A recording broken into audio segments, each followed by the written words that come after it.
Bales and Associates, and today we're going to do a brilliant presentation on GHR Benefits, on the overview of setup and some processing. But first, I would like to introduce you to Dave Thomas, who is our Vice President, I can't even talk this morning, Vice President of Sales. Dave? Thanks, Kelly. Hi, everybody. Welcome to today's presentation. Before we get started, and if you don't know who we are, we're going to go through a quick company overview. Bales and Associates has been in the Infor ecosystem for over 26 years. We are entirely Infor focused. We do nothing but Infor implementations, upgrades, and managed services. In fact, we support all aspects of the technology, including S3, Landmark, and Cloud Suite, including the HCM, finance, supply chain apps, Burst, and all of the technology and add-on products that Infor supplies. We've been recognized and given partnering awards in 8 out of the last 10 years, and our consultants bring 15 plus years of consulting experience in space and the equivalent in professional experience. Some were former benefits managers, some are former compensation managers, directors of supply chain, as well as controllers and technology. Recently, we were awarded Best in Class by the class ranking organization. For those of you in healthcare, we were rated in the top of class among Infor implementers. Additionally, this year we've had some really exciting news. Bales has become part of Nordic. Nordic Consulting is an industry-leading healthcare consulting firm. We will continue to operate as a wholly owned subsidiary and will be led by Jamie Bales as our president. Nordic will provide us with resources to fund our growth, expand our business, and support our customers more effectively. For healthcare customers, allows us to bring together Nordic's capabilities in the EHR space to provide a more holistic solution, including specific expertise in EHR and ERP integration. This combination will offer a best practices model to reduce implementation risks and leverage the data from both systems to drive insights and outcomes. With that, I want to turn it over to today's presenters and thank everybody for coming. Thank you so much, Dave. It's greatly appreciated. Just so everybody knows, before I really dive into the presentation, Kandice Lemhouse Worsham is with me today. She is our HCM practice leader, and she's going to be monitoring the chat. If you have any questions, please feel free to speak up, or we'll be having a Q&A at the end of the presentation. So GHR Benefits, this is the setup process. There's a bunch of different preliminary settings that you need to do, and there's a list here to your left of everything that possibly needs to be set up. Certain items don't need to be set up if you're not tracking, like primary care physicians or other items like that. I do want to note, though, being that GHR payroll is now being utilized within the HCM product, that your pay codes, your frequency tables, and your payment schedules, that setup is really important to making sure the system integrates without any problems. So the next setup would be your benefit reason codes. Sorry about that, your benefit reason codes. You definitely need these benefit reason codes if you're using what we call the HIPAA 834, transactions that are being tracked in the plan. So we'll definitely want to make sure you set up your benefit reason codes. Now, for everybody that is used to S3, the old Infor product, we knew them as employee groups. In the GHR product, they're known as custom groups. So you would need to create a custom group off of active work assignments and then link it to your benefit group, HCM group benefits subject, in order to be linked then to your benefit group that needs to be created. And those are needed to make sure that you can see your custom group within the benefit module. Next, we would do is we'd set up our coverage options. Coverage options are the key and parameters are numeric, the description, the status, the minimum and maximum amount of people that can be in there, and how many dependents are covered within that. So you have a minimum and a maximum. We also need to set up those annual limits, right? So we need to know what our maximum compensation is and our additional compensation. And what I do anyway, is I go out to the IRS for that plan year to find out what my compensation limits are. And then if you're tracking your provider information, you would set up your benefit providers. And this is also key if you're using the HIPAA 834 file format. You need to provide your code, your identification number, your classification, and that contract number. So that is all information you would need to receive from your provider. And then we have our lovely rate tables. We have an age rate table, a salary rate table, a years of service rate table, our coverage reduction rate table, and dependent limits. So all those rate tables that need to be set up on your rate table business class. And then we have our group life rate tables, or GTL, that we all love, group term life. So we need to get that set up so it calculates what the rates are going to be. And then if you're still utilizing S3 payroll, these can be integrated down into S3 payroll. If you're moving up to the GHR payroll, it just runs right within that payroll process. You run a process to get that. Vesting schedule. Now, I'm going to be very honest. Very rarely do people utilize this, but some do. But you can do your vesting schedule, like how much you're vested in your 401k or certain things. You can have that even set up here within the system. And then we have our payroll codes. So for payroll codes, it's deduction codes, pay classes, pay summary groups, and group relationships. So you must make sure you have those set up properly. And again, now that this is so integrated with payroll moving up into the GHR product, make sure you have this conversation with your payroll team to ensure that we're setting up everything the way they need it set up. And the same thing with the payment schedules. This is extremely important moving forward, as that payment schedules is honestly how payroll processes. So definitely speak with your payroll team on how you want to set up your payment schedules and utilize there. Working Benefits uses payment schedules with when mid-year life events occur that change a spending account or a health savings account result into frequency table updates. So payment schedules extremely important. And then we have our lovely frequency tables, which tells us how many times a deduction comes out throughout the year. And I think I just saw a question, Ms. Kandice. It pops up. Yes.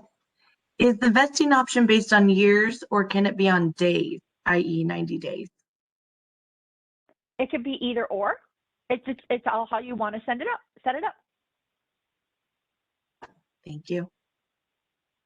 Yeah, it's always lovely, one of those consultant answer. Well, it depends. How would you like it to work? But it could do either or. It has the capabilities. And then this benefit categories are utilized for reporting and further define your benefit plans. So you could set up those benefit categories for that.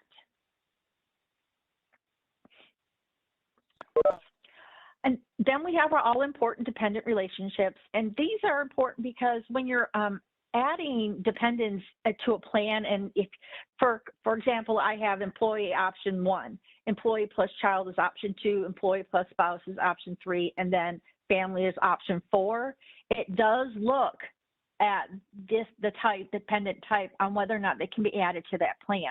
So these dependent relationships are important to make sure you have them set up properly to get the right folks enrolled in your plans.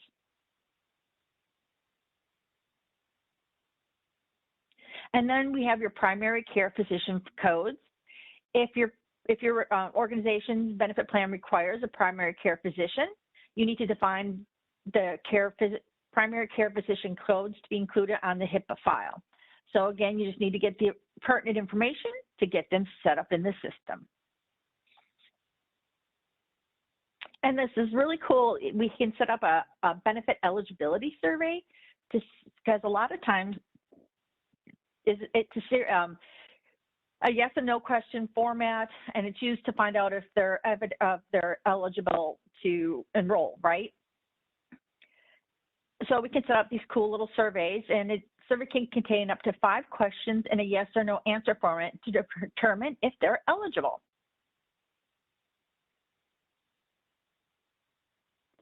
Now we're going to do the actual setup of how we set up this benefit plan. So you identify the benefit type, employee life, health, a defined contribution, dependent life, that kind of thing. Then you just define a bunch of rules. You define your entry rules, your term rules, your coverage, your contribution rules, and it all can all be unique by benefit group. So very similar to like it was over in S3, we ran on employee groups. It runs the same way here, except they call them custom groups. We do recommend that the benefit group used on each of these plans are mutually exclusive within entry rules, termination rules, and coverage and contributions. So as you can see here, here's the main tab.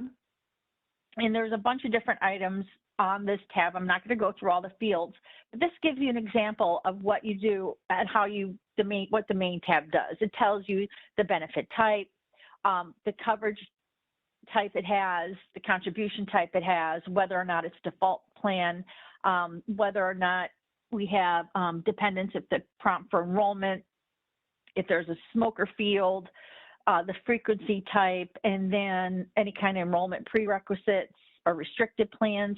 So that's a really cool feature here. I can say if I want to join a certain HSA plan, I have to have this health plan. So you'd have to have that prerequisite filled in here. Great functionality. Or if I have 2 health plans, I want to make sure I only get enrolled in one, we could do the restricted here. It comes in very, very handy to ensure that everything's being enrolled as expected. And then here is our eligibility tab. My employees are covered and it's all my active full time. If you're covering your retirees or your COBRA, we would flip those switches as well and add that information. And then the all important deductions, the employee and employer amounts go in here, or also if there's an employee pre-tax or employee after tax. So we might even have 3 different deductions on here, but that would go here. So it knows what deductions to integrate to either the S3 payroll system or just into the GHR payroll. And then we have our benefit entry rules. We have the initial enrollment and the re-enrollment. For this example that we're utilizing, this is the initial, right? The waiting periods. We're reading the employee start date off of the resource main record, off the resource dates tabs. He has to wait 60 days. And we're going by the next entry point, which looks like it's the first of each month. And so we put in our next entry points here. And then we have our term rules. And when do we want this to stop, right? So we just say we want it to stop benefit enrollment at the end of the month, or it could be at the date of the transaction. There's some different options there. So when are we going to actually stop the plan? So, Kellie, we have one question. Do you need separate benefit groups or custom groups if the entry waiting periods are different? Yes, you would. Okay, for example, my executives have a 30-day wait, and I'm just going to pull this. My nurses have a 45-day wait, and my doctors have a 90-day wait. That would be 3 different benefit groups, because that's 3 different waiting periods for 3 different types. So you would have 3 different groups. Thank you. Hopefully that answers your question.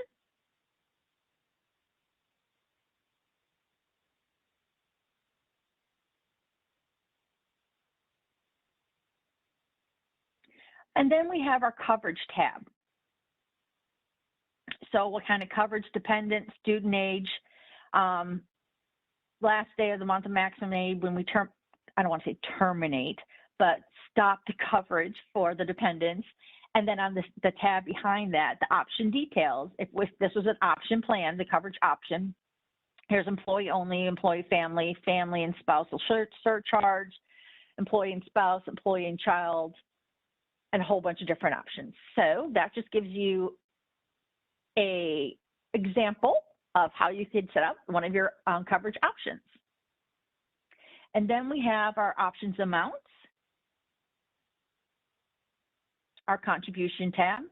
So as you can see here, here's the main, filling out this information. Now, down here towards the bottom, we found there's making sure when it starts and when it ends on pay periods. And I just know that's important. So keep your eye on that, folks.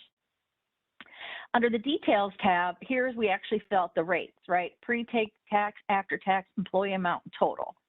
So this is where we put all that great information in there. Also, I do recommend uploading it. It makes life a lot easier to have it in an Excel and upload it. It just seems, it's a lot of keying, and I don't like keying. And then down here, we have, of course, your deduction codes.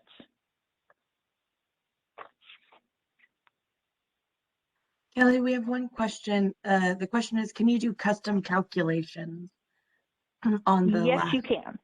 Okay, thank you. Yes, you can. Certainly.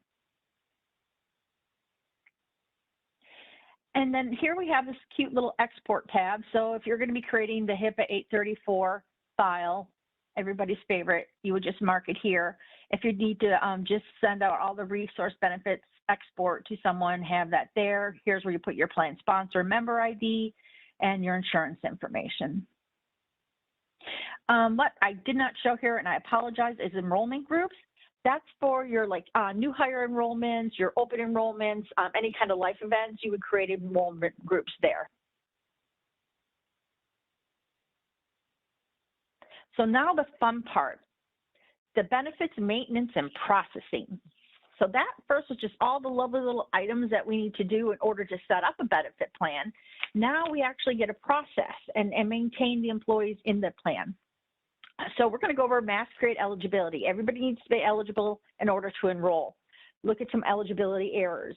Then we can manually create eligibility records by benefit plan or by resource. Default plan enrollment, benefit plan enrollment. There's a mass enroll in default plans. You can also manually do it. How to enroll dependents and the resource updates. One other item I am going to bring up here towards the end after the resource updates is also benefit plan updates. So if you make any changes to your benefit plan throughout the year and you need to update resource records, you need to run benefit plan updates. So I'll talk a little bit about that. So there's this cool little process that's called mass create eligibility, and you do just that. You mass create the eligibility. It goes through and says, okay, everybody, as of whatever date you pick, who's eligible to be enrolled, who's eligible to be in this plan, and it goes out and it creates those records for you. Now, this as of date, again, is the date you choose when it looks at that date. So if this one says 3/30, but I'm not eligible to 4/1 or May, it won't make me eligible until I meet that as of date. You can either choose a benefit type or a benefit plan, okay? Specify one or the other, not both, or you could also do it by benefit group. And then here's where for your health plans, you can create your ACA offer for everybody's fun ACA reporting that we do every year. And then just click OK. And then the other thing I do recommend in the background, it's something called Async Administrator. I always have that up to see the process so I can watch the process, go through it, and it says mass update. So you know when it's actually complete, you don't panic. So when your async queue is clear, then you know your maintenance process is done. So it's just a recommendation that I like to do every time I kick that off to watch to make sure it's when it's completed processing. And then once it's done processing, you go and look at your eligibility errors. So you go mass create eligibility, you go in there, and it's going to show down over here your eligibility errors. Hopefully you don't have some. Sometimes it's overlapping. It says it already exists because they might have not termed and come back. But go over here and make sure you review any eligibility errors because they need to be corrected, otherwise it'll come back again. So go see what the eligibility error is, find out, get it corrected so it doesn't show up again.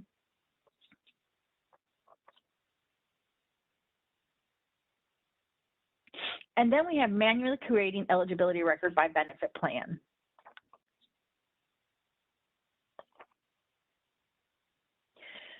So again, over here you go over to benefits, maintenance, by benefit plan, right? You see our benefit plans over here. You can select the plan that we want to do, select the resource, and then either from the drop down hit this little create button, or you can just click on it, right click and select create. Put in, select whether it's manual eligible or if you want to override the coverage class, make it manually eligible. And then, sorry about that, put in the calculate date, or we can even override the date and manually put in that date as well, whether or not we want to create AC offer and whether or not we want to automatically enroll them. And then we click OK, and we have manually created eligibility records by benefit plan. And then we can also do it by resource. Very similar. We go over to the resources, which is benefits maintenance by resource. Find your resource, either key in the employee ID or search by last name. Highlight that resource. It shows the eligible benefits. Hit the create again, and then we would have to select our plan again, manual, eligible, regular, whether we want to calculate the eligibility date or key one in, and whether or not we want to enroll in benefits. And then we click OK.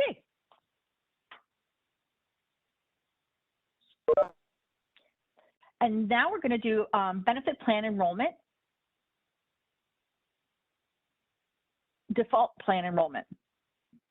So this is benefits, maintenance, processes, mass enroll, and default plans.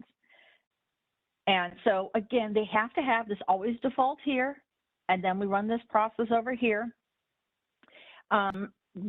Either run by benefit type or by benefit plan. I don't know how many default plans you have. I usually just run by the plan because usually like 2 or 3, though they're different types, I can get them all done at one time. Whether or not you want to use the eligibility date, which I almost always do, and then just click OK. Oh, whether or not you want to create HIPAA transactions. If so, pick out the reason code and then click OK, and it'll manually mass enroll everybody into your default plans. Hey, Kelly, one question. Again, oh. Yeah. Is the GHR maintenance and process similar to the S3 BN 100 and BN 102? Yes, it is, and also like even the BN 101 mass enrolling. It's very similar. It's just the navigation's different, and that's the reason I also brought up the async queue. You know, before we could watch it, the job scheduler, when it goes and have our little box, and when it pops up, you know it's done. That's why I use the async queue, and I watch that sort of like watching the job scheduler till the job's done, and then go back and look and make sure I have no errors. But yes, exactly Great. Like that. Thank you. You're welcome. Once you do get them at mass enroll, the default plans, again, go back over here and make sure there is no errors. Okay, make sure, go back and check. Once the processing is complete, go back over to benefits, maintenance, processes, mass enroll, default plans. And you'll see this little enrollment errors tab. Hopefully it's blank, but if there is an error there, we need to research why it's happening and get that cleaned up so it doesn't happen again. And then benefit plan manual enrollment, just like going to the BN 31.2 or BN 32, I can go right over to benefits, maintenance by resource, click on the plan I'm eligible for. I can either click the enroll button here or right click and click the enroll button here and enroll them in the plan. And then once they're enrolled, you click over to the current tab and to view your results. And so here we select our coverage options. We're going to create our HIPAA transactions. We need to select the reason. If you do have a template, an email template set up to say, hey, you're enrolled, here's the stuff, here's the template here. And then, oops, I should stop. And then you can go over to the current tab and see that they've enrolled with coverage option 1, employee only, and how much per year the employee and the employer will contribute.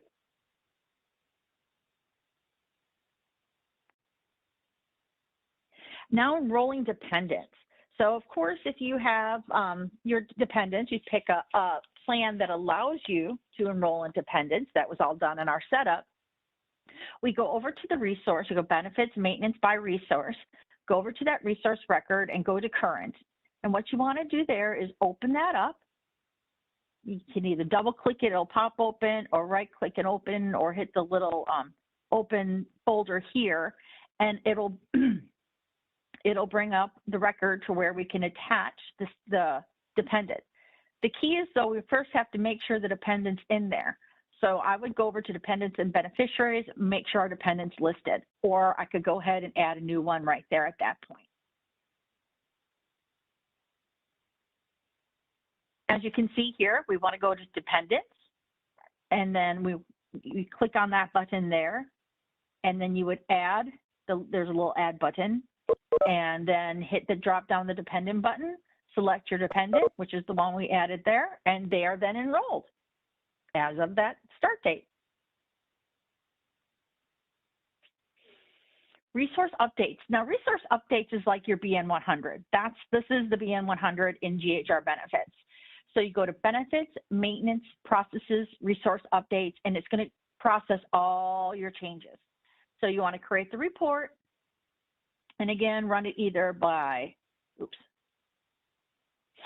benefit type or benefit plan. On this one, I recommend benefit type. It just seems to run easier. And then your different update options, your termination rules, your change rules, salary, age table, years of service table, or your payment schedule. And put in your default reasons there, and then click OK. And then that'll complete all of your resource updates. And again, that's if I change years of service, my rates could have gone up on my life insurance or down if I hit my rate deduction table. And the other one I did want to talk about really quickly that I forgot to put a slide in, and I owe everybody an apology, is your benefit updates. So if you make any plan changes, and mostly once you get your plans in there, it's usually your rate table, right, your contribution table updates. You get them in there, you run your benefit plan updates to make sure it calculates the new cost of the employee and the employer amounts. And that is our presentation for today. Any questions?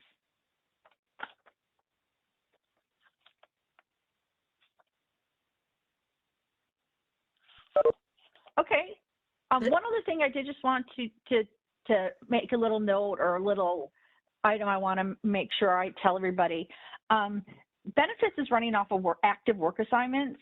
So when you terminate an employee, or you make it term pending in case he's getting another payroll record, then term final them is usually what everybody does.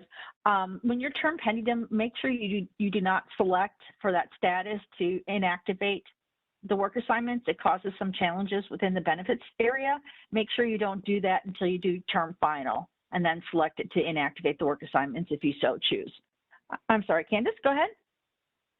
I was going to ask, sorry, if if we're a client that's not ready to go to GHR payroll, is GHR Benefits integrated with S3 payroll? Yes. So what they have is some lovely great file channels and things that we can set up, and to export the benefit deductions down over to S3 payroll. And then what we do, we have that all automated. So once it gets down there, there's like a file snifter that like every 10 minutes or 5 minutes or however many times you want to, or you can do it manually, you'll run the PR 514 to bring it into payroll. But it does create the PR 514 records to bring over down to S3 payroll and bringing them in as deductions. Same thing with GTL, is it'll bring it in, it'll create that export into the PR 530 format and send it down to payroll to pick it up, and the PR 530 as a time record to make sure you have your group term life imputed income down there. Thank you. You're welcome. There are no other questions in the chat right now. Okay, well, Dave, I am going to, do you want to take this or do you want me to take this? Yeah, you can go ahead and do it. That's fine. Okay, great. So I have some great news is we have another couple more weeks of informative Fridays. Actually, there's a 1 o'clock on scheduling jobs for finance and supply management. I missed that, I apologize. But next Friday at noon, we have HCM Spreadsheet Designer Overview. So very exciting. Miss Kandice is going to be leading that. Surprise, Kandice. So we'll be having some fun next Friday at noon. And at 1, we're going to talk about configurations with John Quinn and Liz Wilkerson talking about security configurations and really cool stuff. So that's going to be next Friday at 1 o'clock Eastern. And then on the 30th, rounding out our last week of informational Fridays, is we're going to talk about rebuild maintenance. So they've really adjusted the rebuilding of the reporting relationships, and it has a zero impact when running these rebuilds. So Liz is going to talk about that 2 weeks on Friday the 30th. And then also next Friday the 30th, 1 p.m. Eastern, you guys, if you want to attend, are stuck with me again. We're going to talk about the S3 to GHR payroll migrations lessons learned. So if you're thinking about migrating from S3 payroll to GHR, we're going to have a nice little presentation and discussion on that on Friday the 30th at 1 o'clock p.m. Eastern time. Dave? All right. Thanks, Kelly. That was a great session. And thank you to everybody for attending. As a closing thought, we just wanted to make you aware of our Coffee with Consultants offering. If you have any questions about what you saw today or any questions related to anything that has to do with your in-force system, please reach out to us via our website. We'll connect you with one of our consultants where you can spend a half an hour at no charge over coffee or tea or whatever your preferred beverage is, and they will answer any questions that you have. Thank you again for coming, and we look forward to providing you with additional informative Friday sessions over the next couple of weeks. Have a great day. Thank you, everybody. Thank you, Dave. Thank you, Molly. Thank you, Kandice. Have a great rest of your day. Bye.